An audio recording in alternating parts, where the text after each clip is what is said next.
रहस्यमय दुल्हन भाग 2।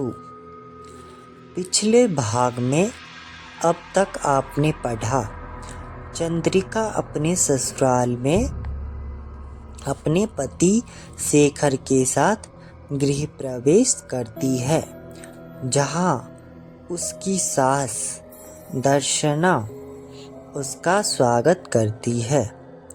उसके घर में आते ही कुछ आश्चर्यजनक घटनाएं शुरू हो जाती है। ससुराल की कुल परंपरा के अनुसार चंद्रिका अपने कमरे में अकेले ही रह रही होती है कि उसे अपने कमरे में एक और घूंघट वाली दुल्हन दिखाई देती है, जो उसके आवाज देते ही वहां से भाग जाती है। उसका पीछा करते हुए चंद्रिका को पता चलता है कि वह एक बहुमंजिला हवेली में है, जहां की हर एक मंजिल हूबहू एक जैसी ही बनाई गई थी। वह यह सब देखकर चौंक जाती है। उसे हवेली कुछ जानी पहचानी लग रही थी। अब आगे, मैं यहाँ कैसे आई? मैंने तो सीढ़ियाँ चढ़ी नहीं और जब मैं इस घर के बाहर खड़ी थी तो यह कोई हवेली नहीं बल्कि एक छोटा सा मकान था। लेकिन अब यहाँ पर एक हवेली है। यह सब क्या हो रहा है? मुझे कुछ समझ नहीं आ रहा है। मुझे यह जगह इतनी देखी हुई सी क्यों लग रही है? चंद्रिका ने खुद से ही पूछा। चंद्रिका यह सब सोच ही रही थी कि उसे याद आया कि वह अपनी ही जैसी किसी दुल्हन का पीछा कर रही थी। इतना याद आते ही उसने इधर उधर देखा, लेकिन उसे वहां पर कोई दिखाई नहीं दिया। शायद जब चंद्रिका हवेली को देखकर सोच में पड़ गई थी, तभी अवसर पाकर वो वहां से भाग निकली थी।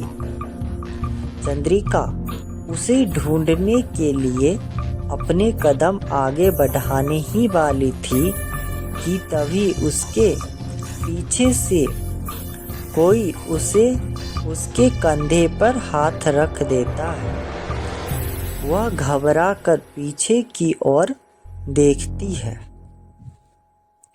तो वहां उसकी सास दर्शना देवी खड़ी मुस्कुरा रही थी। उन्हें देखते ही चंद्रिका सकपका जाती है और सिर पर पल्लू करने के लिए अपनी चुनरी पकड़ने के लिए हाथ पीछे करती है। तभी उसे याद आता है कि उस दुल्हन का पीछा करने के चक्कर में वो ऐसे ही बाहर निकल आई थी।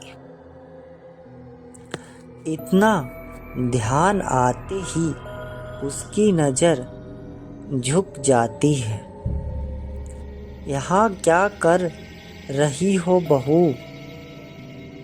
रानी दर्शना देवी तिरछी नजरों से देखते हुए पूछती है।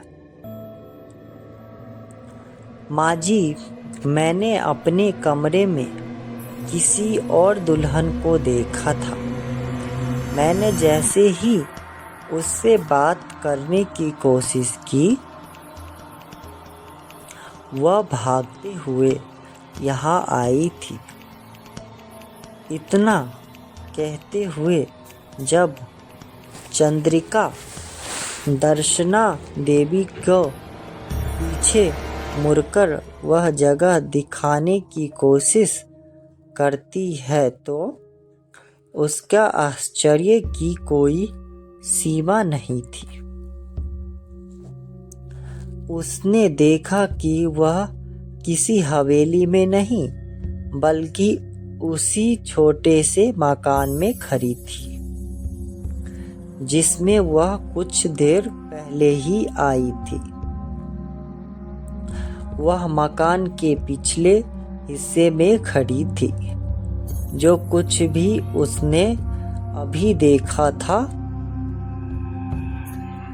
वहाँ वैसा कुछ भी नहीं था। क्या हुआ बहू रानी,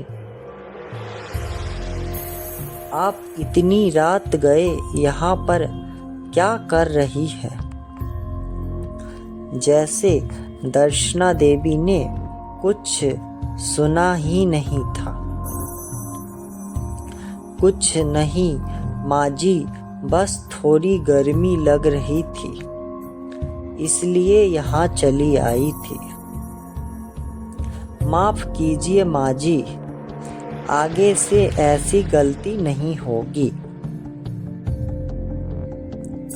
चंद्रिका ने सिर झुकाकर कहा।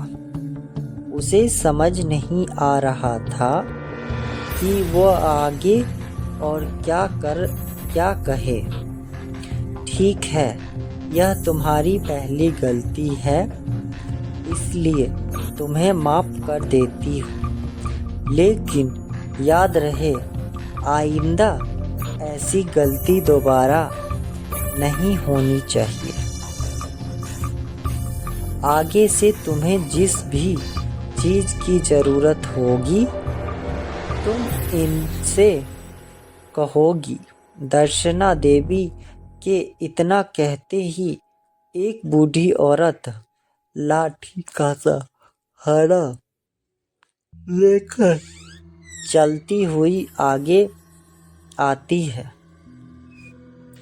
उस बूढ़ी औरत ने काले रंग का लिबास पहन रखा था। उसके हाथों की खाल सिकुड़ कर उसकी हड्डियां से चिपक गई थी, जिससे उसके बूढ़े होने का अंदाजा लगाया जा सकता था, क्योंकि उन्होंने अपने चेहरे पर एक लंबा घूंघट डाल रखा था। उसके हाथों की 10 उंगलियां में बड़े बड़े पत्थरों अंगूठी के रूप में सजे हुए थे। इनका नाम त्रिपला है। इन्होंने बरसों तक हमारे परिवार की सेवा की है और अभी भी कर रही है। आज से ये आपके साथ ही रहेगी। चलिए अब अपने कमरे में चलकर आराम कीजिए। कल सुबह बाकी की रस्में भी करनी है। जल्दी उठिएगा। इतना कहते हुए दर्शना देवी वापस कमरे की ओर मुड़ती है और चली जाती है। चंद्रिका और त्रिपला भी उनके पीछे चल पड़ते हैं। तभी वह घूंघट वाली दुल्हन उन्हें जाते हुए देख रही होती है। नेक्स्ट पार्ट देखने के लिए आप हमारे YouTube चैनल को सब्सक्राइब करें, लाइक करें, कमेंट करें और बेल आइकन को दबाना ना भूलें।